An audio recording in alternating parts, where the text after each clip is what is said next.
Dios reina, pueblos gritan de alegría. ¡Aleluya! La vida triunfó de la muerte, la cruz venció al infierno. Hoy es el día que hizo el Señor. ¡Aleluya! La vida triunfó de la muerte, la cruz venció al infierno. ¡Aleluya! ¡Aleluya! ¡Aleluya! Gloria a ti, Señor. Esta piedra que despreció el enemigo y hace triangular, esta es la obra que hizo Dios por nosotros, bendito su nombre. ¡Aleluya! Cristo Jesús, amor supremo del mundo. Tú eres el pan de la vida que descendió de los cielos. ¡Aleluya! Quien te recibe no morirá, pues tú le das vida eterna. Diste tu carne y derramaste tu sangre preciosa. ¡Aleluya! Quien te recibe no morirá, pues tú le das vida eterna. Aleluya, aleluya, aleluya. Gloria a ti, Señor.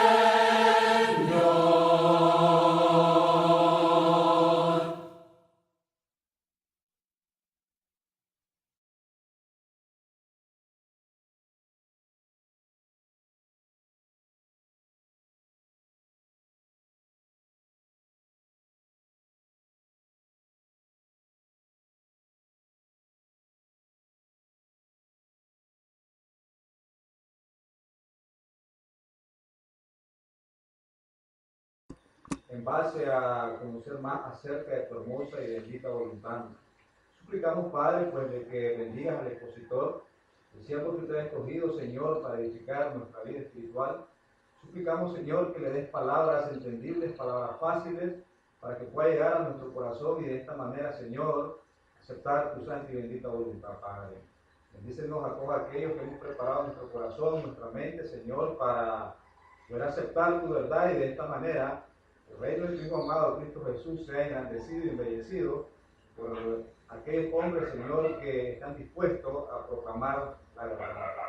Señor, quédate con nosotros y en Cristo Jesús, damos gracias, lo damos. Amén. Matrimonio, divorcio y nuevas nupcias será nuestro tema de la mañana de hoy.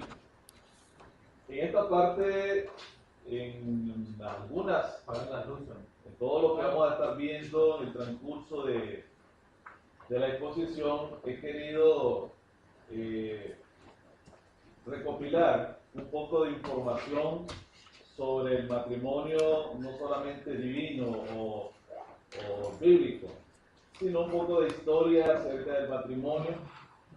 Así es que les voy a presentar un poquito de historia del matrimonio en Europa, como algunos consideraban acerca del matrimonio. Luego, casi finalizando ya en nuestra quizás tercera hora, estaremos hablando un poco sobre el perdón. Hoy quería hablar un poco sobre el perdón, en lo que tiene que ver el perdón con el pecado de la fornicación, porque nuestro tema va a ser divorcio, y en ese punto también entra qué pasa si una persona perdona, podrá optar a su divorcio o se acaba cuando ya perdona. Así que vamos a tratar de explicarlo todas esas cosas desde el punto de vista bíblico. porque se considera al momento de que si hay perdón, pues hay olvido y las cosas tienen que seguir como era antes. Entonces, pero vamos a explicar en su base qué es el perdón. Así que quiero un poquito de información, no solamente vamos a hablar sobre el matrimonio, ¿no? Ya les adelanto que vamos a hablar un poco diversidad de ahí de historia en cuanto a este tema que me ha tocado a mí. Por lo tanto, entonces vamos a hablar en su inicio de matrimonio, divorcio y nuevas nupcias. Esencialmente, ese va a ser nuestro tema a llevar a cabo a partir de este momento. Cuando hablamos de matrimonio, antes de iniciar sabiendo en el origen bíblico, también he querido hablar un poco sobre el matrimonio en nuestra constitución. Hablando acá en nuestro territorio, hablando de Nicaragua.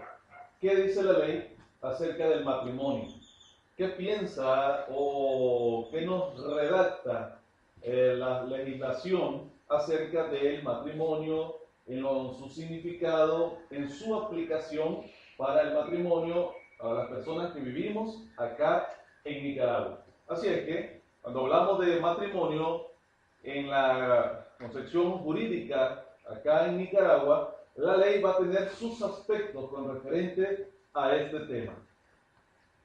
Y en esta parte, según nuestra ley, según nuestra constitución, el matrimonio es el contrato solemne por el medio del cual un hombre y una mujer se unen para toda la vida. Esencialmente, eso es lo que dice nuestra ley en el artículo 94, y este artículo 94 habla acerca del matrimonio y también de la familia, cómo cuidar a esa familia. Así que nuestra ley dice que el matrimonio es un contrato. Y debemos entender entonces, si nuestra ley dice que el matrimonio es un contrato, esa va a ser nuestra clave en esta mañana. Matrimonio es un contrato en ley. Luego vamos a ver en el aspecto religioso qué es un matrimonio, porque en el aspecto religioso matrimonio también tiene un significado, pero en el aspecto de ley, en el aspecto jurídico, el matrimonio esencialmente es un contrato entre un hombre y una mujer. Y según también nuestra ley, nuestra constitución, para la disolución del vínculo matrimonial se debe de realizar conforme a las causas que determina la misma ley. Así que esta primera información es necesario que la mantengamos todos. Es necesario que todos mantengamos presente de que para que la persona o para que la pareja sea constituida como un matrimonio, debe de acudir delante de la ley.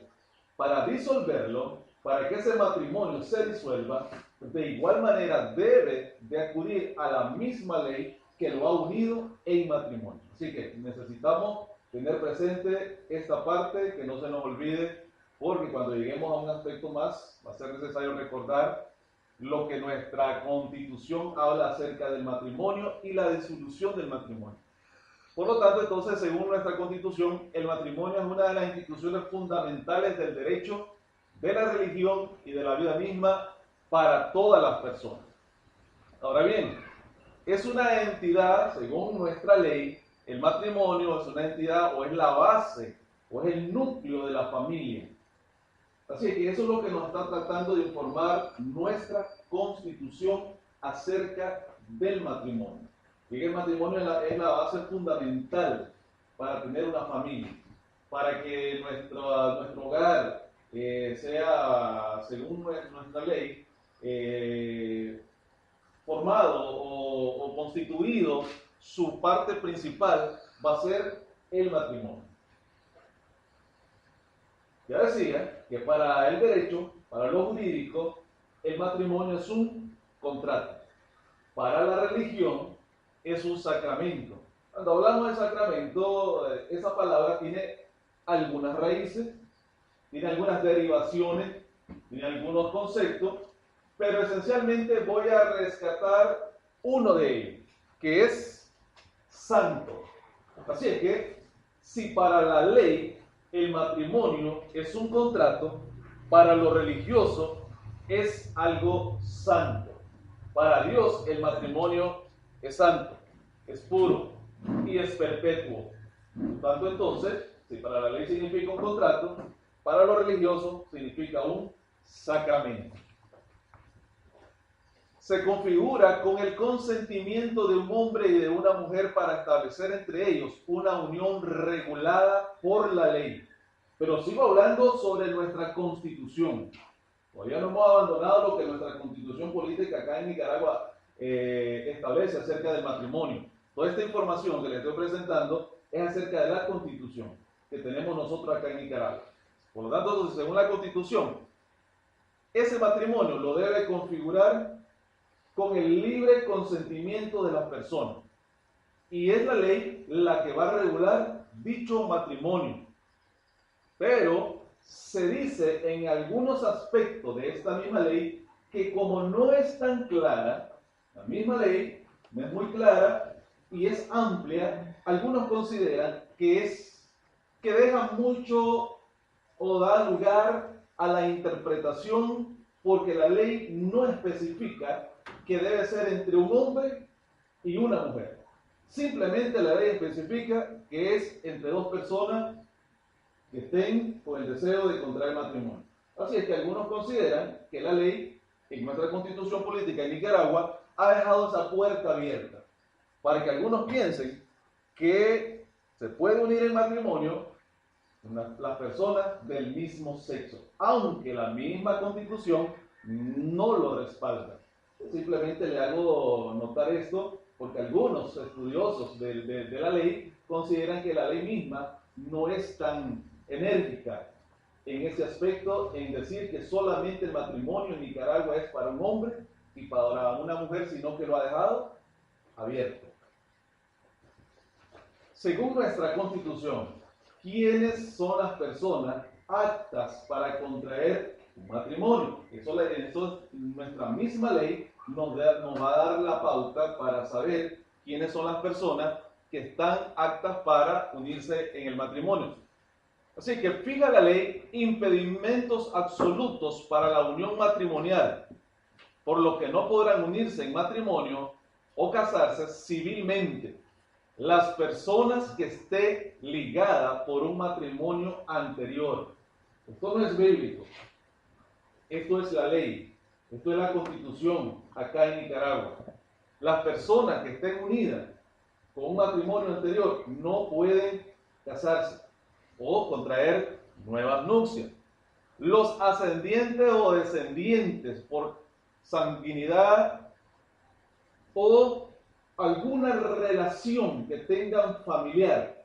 Así que según nuestra Constitución, háblese de parientes cercanos, háblese de primos, háblese de hermanos, tíos o lo que sea, pero todo que tenga que ver con lazos sanguíneos, según la ley, ni esas personas no pueden contraer matrimonio acá en Nicaragua.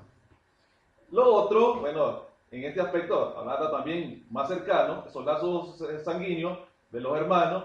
Y miren lo que nota nuestra Constitución política: el que haya matado a uno de los cónyuges con su cómplice o viceversa, esas personas no pueden contraer matrimonio acá en Nicaragua.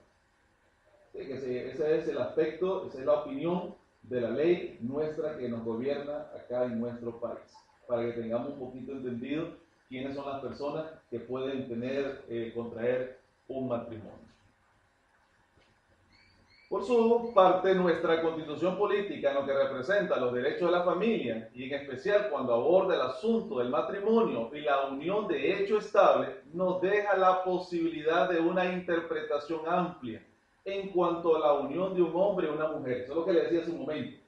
Como la ley no es tan enérgica, no es tan precisa, ha dejado una interpretación diversa o amplia, en el cual se puede pensar que no solamente el matrimonio va a ser para un hombre y para una mujer, pero además de eso, la norma constitucional dice que el matrimonio, fíjate bien, y la unión de hecho estable están protegidas por el Estado.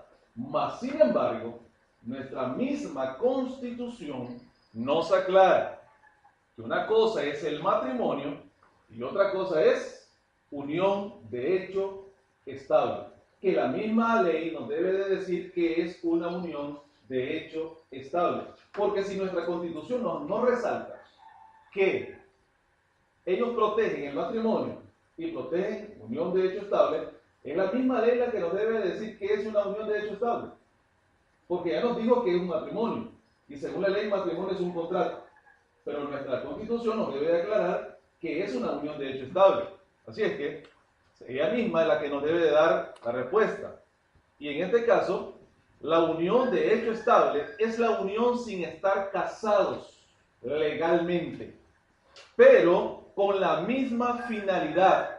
Es decir, que la pareja convive como si estuviera unida conforme a la ley o como que ellos hubieran comparecido delante de las autoridades correspondientes para celebrar un contrato matrimonial.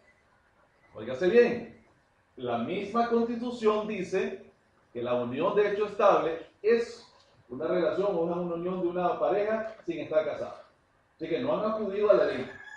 Mas, sin embargo, la Constitución los protege. ¿En qué sentido? La Constitución los protege en sus derechos, mas no los aprueba con un matrimonio, porque aún nuestra propia ley dice que no es un matrimonio. Simplemente lo protege como familia, por su núcleo familiar. Sin embargo, no lo tiene como el matrimonio. Aún en la ley terrenal no está aprobado. Esa es una salvedad que quiero hacer cuando lleguemos a más adelante en nuestro aspecto matrimonial, en que la misma ley terrenal dice que las parejas que están unidas sin ir delante del juez no son un matrimonio. Son simplemente uniones de hecho estable. Y aquí quiero compartir un poco sobre el origen del matrimonio. Así que vamos a entrar un poquito ya a lo bíblico y vamos a hablar un poquito acerca del marco histórico también del matrimonio. Y hablando entonces del matrimonio, es un estado, en el sentido bíblico, es un estado honroso, instituido y establecido por nuestro Dios en el huerto del Edén, con la primera pareja humana que fueron Adán y Eva. Conforme a la palabra de nuestro Dios, la naturaleza del matrimonio es la unión de una pareja, hombre y valga la salvedad, hombre y mujer. Esa fue la unión que Dios hizo en el principio, un hombre uniéndolo a una mujer con el sentido o con el propósito de que esta pareja fueran unidos para toda la vida. Así que en la mente de Dios el matrimonio debe ser perpetuo. El matrimonio en la mente del Señor es duradero o es para siempre. Según Génesis, en el capítulo 2, versículo 18 y el capítulo 21, más bien del versículo 21 al 24, según lo que se nos explica en el Génesis, primeramente el versículo 18, y dijo Jehová Dios, no es bueno que el hombre esté solo. Le haré ayuda idónea para él. A partir de ese momento entonces vamos a notar cómo Dios comenzó a introducir la idea a la humanidad acerca de una relación entre un hombre y una mujer. Luego, en el versículo 21 hasta el versículo 24, ahí es donde nosotros comenzamos a entender un poco sobre el matrimonio o sobre el primer matrimonio en la Biblia, y eso nos debe dar la idea, hermanos, que en el principio, cuando Dios unió a Adán y a Eva, lo hizo a través de la vía legal. Lo hizo a través de que ellos estuvieran, como se dice en la religión, en un matrimonio que es la consagración, o es lo santo o es lo sagrado. Así que eso nos debe dar la idea a todos que cuando Dios une a esta pareja, lo hace a través de la vía de lo legal. Mas, sin embargo, valga la aclaración, que cuando nosotros vamos a las Escrituras, no vamos a encontrar escrituralmente el versículo en el cual nos diga que Dios los casó. No lo vamos a encontrar en el libro de Génesis. Simplemente vamos a encontrar los macros, vamos a encontrar las formas, cómo se hacían, e incluso en el Antiguo Testamento, en la era mosaica, nosotros encontramos los macros, cómo se hacían los matrimonios, aún en la era patriarcal. Nosotros vamos a encontrar cómo en el caso de Isaac o en el caso de Jacob, contrajeron matrimonio con sus esposas, y usted puede ver cómo la Biblia lo enfoca, la forma como se hacían en la era patriarcal y la forma como se hacían en la era mosaica. Esto nos debe dar la idea que en el principio, cuando Dios une a la primer pareja, lo hace a través de la legalización. Entonces nos podemos preguntar, ¿quién los casó? ¿Quién es el juez que los pudo casar? ¿Dónde estuvo lo legal? ¿Dónde estuvo el aspecto jurídico que nosotros ahora en la actualidad abordamos? Porque si nuestra jurisdicción dice que es un contrato y en aquella pareja no tenían una jurisdicción, porque eran los tiempos, porque eran las ocasiones, porque era la costumbre, en ese momento entonces, cuando Dios lo une, la humanidad debe entender que no lo hace a través de una fornicación, no lo hace a través de una relación de hecho estable, como dice la ley, sino que lo hace a través de un matrimonio y su bendición y su aprobación. Eso nos debe dar la idea que fue el matrimonio que Adán y Eva tenían con la aprobación de nuestro Dios. Ahora bien, el versículo 21 dice: entonces Jehová Dios hizo caer en sueño, usted ya sabe esta parte, y de ahí toma a la mujer y le crea la ayuda idónea que había hablado en el versículo 21. En el versículo 23 dice: y dijo entonces Adán, esto es ahora hueso de mi hueso, carne de mi carne, esta será llamada varona, porque el varón fue tomada. Por tanto, dejará el hombre a su padre, a su madre, y se unirá a su mujer, y serán una sola carne. Así que cuando hablamos del principio, igualmente Jesús habla y resalta esta parte del principio. Cuando en el Génesis se habla entonces de que Dios los une, de que el hombre se va a unir a su mujer, y a partir de ese momento serán una sola carne, que no habrá posibilidad entonces alguna de que la unión haya sido por otra vía. Nunca va a haber la posibilidad de Dios que una pareja se haya unido a través de la fornicación, sino a través de la vía legal. Mateo capítulo 19, a partir del versículo 4, el versículo 6, Jesús responde de acuerdo a la pregunta que hicieron los fariseos, en la conversación que tiene Jesús con los fariseos. Y en la respuesta de Jesús dijo: ¿no han leído que el Creador al principio los hizo hombre y mujer? Y dijo: el hombre dejará a su padre, a su madre, y se unirá con su mujer, y serán los dos una sola carne, de manera que ya no son dos, sino una sola carne. Pues bien, lo que Dios ha unido, no lo separe el hombre. Ahí encontramos una unión en la cual se celebró en el principio y la realizó el mismo Dios como juez absoluto sobre la humanidad. Sí, cuando hablamos de matrimonio, entonces debemos entender esa parte de que sí hubo un juez que es Dios para las naciones o para la humanidad. En el caso de Adán y Eva, ahí hubo una persona que los unió en matrimonio y fue nuestro Dios. Así que Adán y Eva no se unieron a través de la vida libre, ¿verdad? Como alguien puede pensar, no, ahí fueron unidos y el que los une fue Dios, no ellos mismos, sino que los unió nuestro Señor. Propósito del matrimonio, hablando en el sentido bíblico, ¿para qué fue creado el matrimonio? El apóstol Pablo lo explica, nos da algunas explicaciones por las cuales el matrimonio fue introducido a la humanidad y se le da a los primeros seres humanos que habitan sobre la tierra. En su primera parte, el matrimonio tiene como propósito evitar exclusivamente el pecado sexual, que es la fornicación. Esa es una de las primeras causas. Y usted lo puede encontrar en la primera carta a los Corintios, capítulo 7, en el versículo 2, donde el apóstol Pablo Está explicando esto y dice entonces que a causa de las fornicaciones, cada uno tenga su propia mujer y cada uno tenga su propio marido. Si no tienen don de continencia, cásense, pues es mejor casarse que estarse quemando. Eso es lo que el apóstol Pablo orienta. Así que, cuando hablamos de propósito del matrimonio, uno de ellos va a ser evitar pecado. Para eso las personas se deben de casar.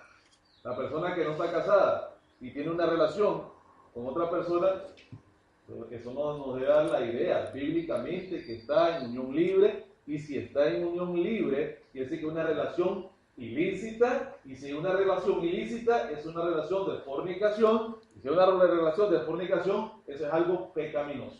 Así que, ¿qué es lo que va a hacer el matrimonio? Acabar con todo lo que he mencionado en ese punto. Compañerismo, una de las otras cosas que se dijo en el principio. El propósito del matrimonio en su parte inicial fue: no es bueno que el hombre esté solo.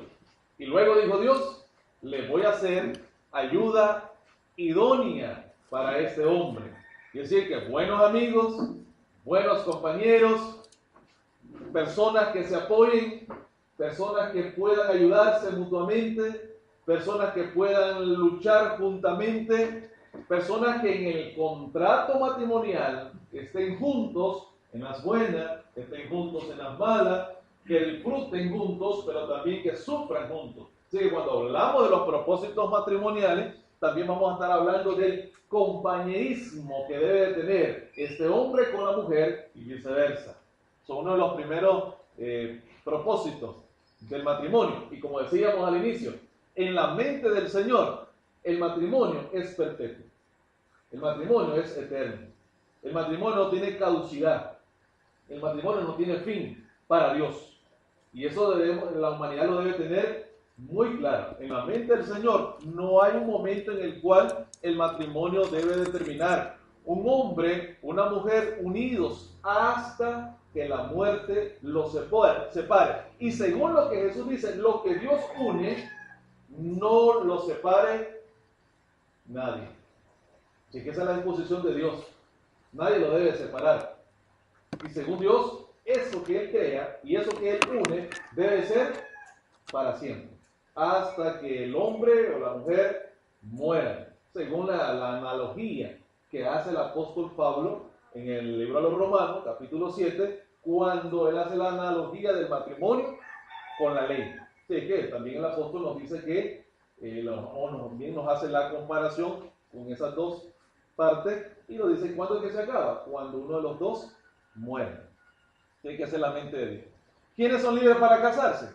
Ya decíamos que la ley dijo quiénes son libres para casarse. El que no tiene matrimonio anterior o está ligado a un matrimonio anterior, el que no ha matado a su cónyuge, y aquellos que no tengan y que tengan lazos de sangre, esos no pueden casarse. Pero ahora, cuando vamos a la Biblia, nosotros debemos entender que Pablo, cuando explica en la primera carta a los Corintios, Pablo está hablando de cásense. En virtud de que estén quemándose, cásense. Pero no manda a casar a alguien que ya está casado. Manda a casarse al que no se ha casado. ¿No? En otras palabras, entonces, manda a casarse al soltero. Aquella persona que no ha contraído matrimonio. Soltero, nunca casado, ese es uno de los que se debe de casar. Según Romanos 7, 2 y 3. El marido, cuando muera, deja libre a la esposa para que ésta también se pueda casar. Así que, el primero que se puede casar es el soltero. El segundo, el viudo. Y en todo caso, hay una tercera persona que puede llegar al matrimonio, y en este caso sería todos aquellos divorciados. Fíjate bien, todos aquellos divorciados, pero no cualquier divorciado. Ya, hay que hacer esa salvedad, no cualquier divorciado. No cualquier persona que haya sido casada y se divorció, ahora puede contraer una nueva nupcia. No cualquiera. Y más adelante lo vamos a explicar un poco más a fondo quién es el que se puede volver a casar o quién es el que puede contraer nuevas nupcias. Entonces aquí tenemos, según algunos, ¿verdad? del consejo bíblico quiénes son los que pueden contraer matrimonio. Y en esta parte, cuando hablamos del matrimonio, algunos aspectos quizá para muchos de ustedes conocían esta palabra, ¿verdad? En el caso de su principio, el chorizo, correcto. Correcto. Que esa palabra cuando viene del griego nos va a dar la idea de separar. Mira el consejo bíblico. Dijo Dios, lo dijo Jesús, recordando la palabra de Dios, lo que Dios ha unido, no lo separe el hombre. Mas sin embargo, el apóstol Pablo habla acerca, y menciona la palabra separar. Y debemos tener cuidado cuando hablamos de separar. Cuando llegamos al aspecto de que, entonces sí, la pareja se puede separar. Ahora bien, ¿separar en qué momento? ¿Y para qué? El apóstol Pablo lo deja claro en qué momento una pareja se puede separar. Y por eso he mencionado esto. Porque en Mateo 19:6 Jesús dijo que no se separe. Mas sin embargo, 1 Corintios 7:10, pero los que están unidos en matrimonio, mando no yo, sino el Señor, que la mujer no se separe del marido. Y si se separa, quédese sin casarse. Es que no es que se va a separar y va a ir a correr a casarse. No, según la Biblia no, según el consejo divino no. Y según lo que dice el apóstol Pablo, no es posible hacerlo. Y según lo que Jesús nos hace recordar de la palabra de Dios, no es posible hacerlo. Pero lo vamos a entender un poquito más adelante. Simplemente ahorita estoy dando toda la información y más adelante podemos entenderlo un poco más. Tipos de matrimonio. En este aspecto vamos a notar, hay infinidad de matrimonios, hermano, en la historia mundial.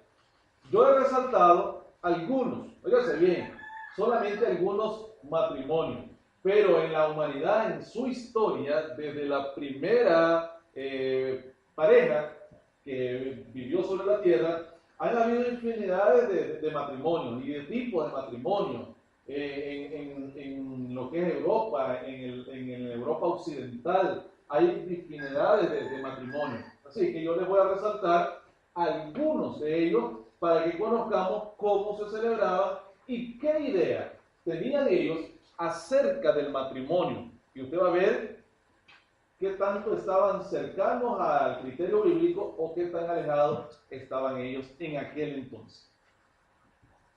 Matrimonio civil. Quiero comenzar por ahí, ¿verdad? ¿Qué es un matrimonio civil? Porque voy a regresar a la ley. El matrimonio civil es el matrimonio que se contrae formalizando e inscribiendo dicho matrimonio ante las autoridades civiles, en este caso el registro civil de las personas. Así que cuando hablamos del matrimonio civil, vamos a estar hablando que es el matrimonio que se contrae o se formaliza delante de la ley, no delante de alguna religión. Y ese es otro matrimonio. El matrimonio civil literalmente es un contrato. Y hace rato leíamos lo que nuestra constitución decía, que el matrimonio es literalmente contrato. Así es que, cuando hablamos de matrimonio civil, en su base, eso es el matrimonio civil. Matrimonio religioso. Matrimonio religioso se puede definir como una unión conyugal estructural o esencial que viene exigida por los dogmas de la religión a la que pertenecen los contrayentes.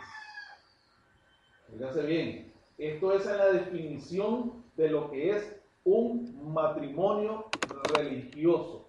Así que los matrimonios religiosos están regidos conforme a los dogmas de dicha religión. Así que todo matrimonio religioso va a ser regido no por la ley, porque la ley no rige ese matrimonio. La ley rige el contrato matrimonial. Así que cuando hablamos de matrimonio religioso, estos matrimonios son regidos por los dogmas que tiene cada religión. Matrimonio, he querido resaltar esto, matrimonio católico. ¿Por qué? Porque en el matrimonio católico hay ciertos aspectos que es necesario observar. Así que para la Iglesia Católica el matrimonio es una alianza por la que un hombre y una mujer constituyen una íntima comunidad de vida y de amor. Por su naturaleza está ordenada al bien de los cónyuges y a la generación y educación de los hijos. Para la Iglesia Católica, los que se pueden casar, fíjate bien, este es un aspecto que quiero subrayar. Para la Iglesia Católica, los que se pueden casar son los que han sido bautizados. El que no ha sido bautizado, para la Iglesia Católica, no se puede casar. Así que hay un orden ahí. Y ahí por eso lo he querido mencionar. Así que no parece muy relevante, ¿verdad? Pero lo he querido mencionar, hermano, porque en este aspecto, el matrimonio solamente se hace entre personas bautizadas. Personas que no están bautizadas no pueden contraer ese matrimonio a no ser que luego lo hagan. Así que según la Iglesia Católica, el origen del matrimonio, eso sí lo tienen muy claro, entre una pareja no es solo cultural, sino que es divino. Y se abogan al Génesis, al principio, donde Dios creó a la primera pareja. Según para ellos, eso sí tiene un principio, eso sí tiene un fundamento en cuestión del matrimonio. Para ellos sí es importante rescatar que fue Dios el que introdujo esta institución al mundo. Para los católicos el fundamento entonces del matrimonio se encuentra en Mateo 19, en Marcos 10, en Lucas 16, en 1 Corintios 7 y en Génesis. Para ellos ahí está el fundamento del matrimonio, así que no tenemos tantas dificultades ahí con el matrimonio católico, aún solamente con lo que he subrayado. Personas que se pueden casar son las que han sido bautizadas. Matrimonio forzado. Hay un tipo de matrimonio que es así, el forzado. En este matrimonio, cuando hablamos de forzado, automáticamente nos da la idea que un hombre o una mujer tiene que cumplir con su responsabilidad por el hecho que hizo. Algo cometió, algo hizo, entonces es forzado a cumplir su responsabilidad. Así que hay este tipo de matrimonio. Ahora, la ley lo respalda, es que el matrimonio para la ley es un contrato. Nada más, ahí la ley no se mete nada más, es un contrato. Pero aún nuestra Constitución dice que ella normaliza, ella cuida el buen funcionamiento de la familia. La ley va a estructurar, porque la ley quiere que haya matrimonios estables. La ley quiere que hayan familias estables, con hijos bien educados, bien cuidados, que el esposo aprenda sus propios deberes. Eso lo dice nuestra Constitución política, que la mujer como esposa también cumpla con sus deberes. Pero hay un matrimonio que es el forzado, en el cual usted ya sabe entonces que la persona es forzada a casarse por haber cometido un acto, en este caso tiene que cumplir con su responsabilidad. Matrimonio infantil. Hay países donde se celebra, y por aquí usted puede ver dónde son los países que más están celebrando los matrimonios infantiles. Usted puede ver quizás este reportaje en el cual los niños se contraen matrimonio, no solo, óigase bien, no es niño solo con niños, es personas muy adultas uniéndose en matrimonio con niños o con niñas. Así que hay países donde está aprobado esa ley, que un hombre muy adulto se puede unir a un niño. Así que hay este tipo de matrimonio, en el caso de los matrimonios infantiles. Y matrimonios según el sexo de los contrayentes. Este aspecto, según el sexo de los contrayentes, significa que hay matrimonios que se hacen entre personas del mismo sexo. Así que hay países que han aprobado este tipo de matrimonio. Y el matrimonio entre personas del mismo sexo reconoce legal o socialmente un matrimonio formado por contrayentes del mismo sexo biológico o identidad de género.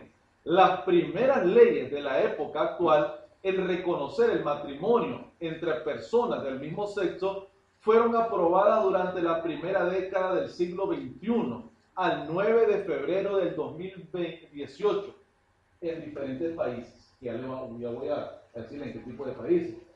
Pero fue en este siglo donde se comenzó a incorporar el matrimonio de un hombre y algunos mujer con mujer. Así que también tenemos matrimonios que hablan de el género de los cónyuges. Aquí por aquí tiene una lista, hermano, una lista de países donde se aprueba ese tipo de matrimonio y encontramos como Argentina, Bélgica, Brasil, Canadá, Colombia, Dinamarca, España, Estados Unidos, Finlandia, Francia, Irlanda, tenemos a Luxemburgo, tenemos a Noruega, Nueva Zelanda, Países Bajos, Portugal, Sudáfrica, Suecia, Uruguay, varias jurisdicciones de México y el Reino Unido, Inglaterra, Gales, Escocia. Permiten casarse a las personas del mismo sexo. Sin embargo, siguen existiendo países en los que el matrimonio homosexual es ilegal, así como aquellos que penalizan las solas relaciones entre personas del mismo género, considerándolas criminales. Así que no solamente hay países que las aprueban, hay países que las repudian, el matrimonio del mismo sexo. Así que, para que ahí tengamos también esa información. Historia del matrimonio en Europa. Vamos a hablar un poquito sobre lo que es la historia del matrimonio en Europa. Y en este aspecto, vamos a hablar un poquito de la antigüedad. El matrimonio en la antigüedad. Así que cuando hablamos del matrimonio en la antigüedad, estamos hablando que durante el tercer siglo de nuestra era, se produjo en Occidente el pasaje de una sociedad en la que el matrimonio no era de ningún modo una situación creada para toda la sociedad o una sociedad.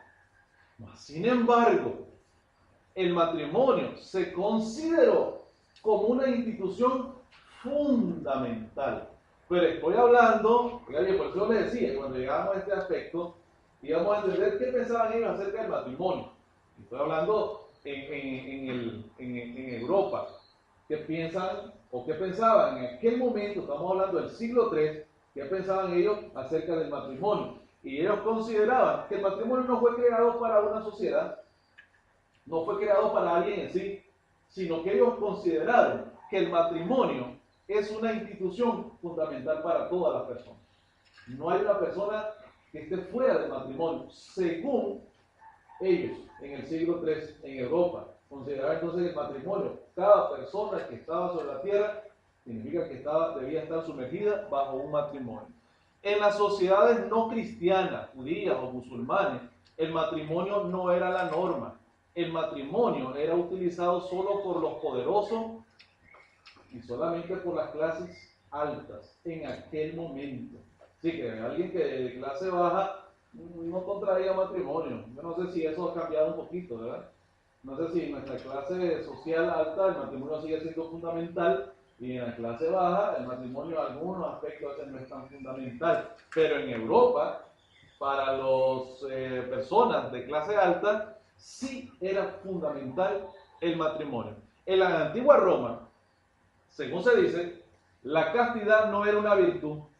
No era necesario contraer matrimonio para tener relaciones sexuales, ni para tener hijos. Eso es lo que pensaban los romanos.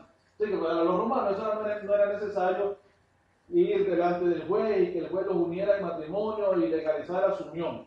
Para el romano no era necesario ir a firmar un contrato. Para el romano no miraba una necesidad de que él se tenía que casar y luego tener hijos. Para ellos no era necesario. Así que no lo miraban importante. Estoy hablando de los romanos. Estamos hablando de la antigua Roma. Así que para ellos no era una necesidad o no era parte de su civilización.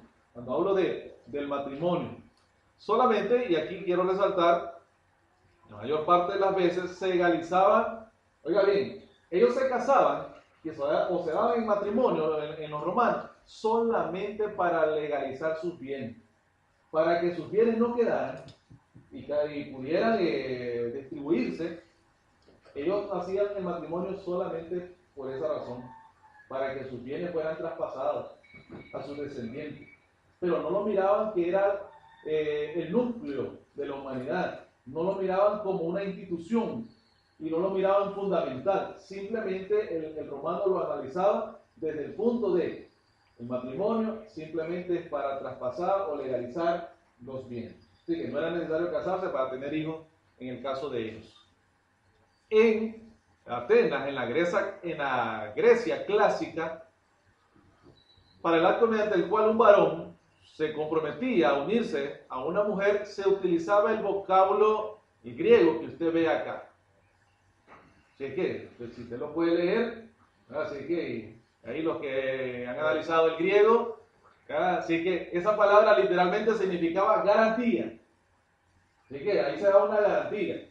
Parte lo encontramos ahí en las escrituras, hermano, eso, lo que es esa garantía, ¿verdad? Así que en el griego nos da la idea de que literalmente la garantía, es decir, el acto en el cual el padre, cabeza de familia, entregaba a su hija a otro hombre. Y en este caso, hermano, en la iglesia clásica, la ciudad no era testiga, ni registraba ningún acta de este acontecimiento, porque era simplemente entre familias. Pero estoy hablando de la Grecia clásica. Ahí entre esas personas así celebraban el acto matrimonial. Los herederos de la mujer en la antigua Grecia eran los hijos, pero no el esposo. Así que ahí el esposo no recibía ningún bien. Todo era pasado para los hijos. El objetivo de la palabra griega era dar nacimiento a hijos legítimos que pudieran heredar los bienes paternos. Una estricta fidelidad era requerida para la esposa, no así para el esposo. Así que para los griegos, la que debía de ser fiel era la esposa. Mas, sin embargo, si el esposo deseaba ser adúltero, le era permitido el adulterio en el caso del hombre. En el caso de la mujer, no. Se exigía y si se demostraba que ella había adulterado, se le regresaba a su casa paterna. En Esparta, hablan siempre en Europa, ¿verdad? Los varones, esta era otra costumbre, no convivían con sus mujeres, porque el objetivo de ellos simplemente era procrear. Simplemente este era el objetivo para los espartanos. Así que ellos tenían relación con su mujer y se iban. Porque el objetivo de ellos no era convivir. El objetivo de ellos no era una unión, no era un compañerismo. Simplemente era tener hijos, tener una procreación. Y me daba la atención que en Esparta, llegaba el momento, la época, que cuando el hombre llegaba a una edad y tenía una mujer que todavía estaba joven, él cedía su lugar a un hombre más fuerte, a un hombre más joven, para que la mujer se llegara a ese hombre joven y fuerte. ¿Por qué? Porque la idea principal del espartano era tener hombres fuertes en la nación. Así es que, si el espartano viejo se unía con la mujer, yo tenía la idea, ese niño va a nacer débil, raquítico. No, entonces yo tenía la idea, la mujer se debe de unir a un hombre fuerte. Así que cuando el hombre llegaba a una tercera edad y su mujer podía procrear todavía, llegaba otro hombre joven para procrear. Con artritis, venía. Ok, pero óigase bien. Oiga bien aquí. Eran incitados a prestar sus mujeres a hombres jóvenes, los espartanos. Plutarco menciona también que las mujeres tomaban a veces un amante para que su hijo pudiera heredar 2 dotes de tierra en lugar de uno. Era costumbre entre los espartanos. Así que eran personas que pensaban o tenían el acto matrimonial de diversas maneras, de diversos pensamientos. Pero si es que, para que nosotros entendamos un poquito allá y para ir terminando esta parte, En la Europa del Norte, durante la Edad Media, se produjo un lento reemplazamiento de la ley germánica, por el cual el contrato matrimonial se establecía entre el novio y el guardián de la mujer. Todo eso en Europa del Norte.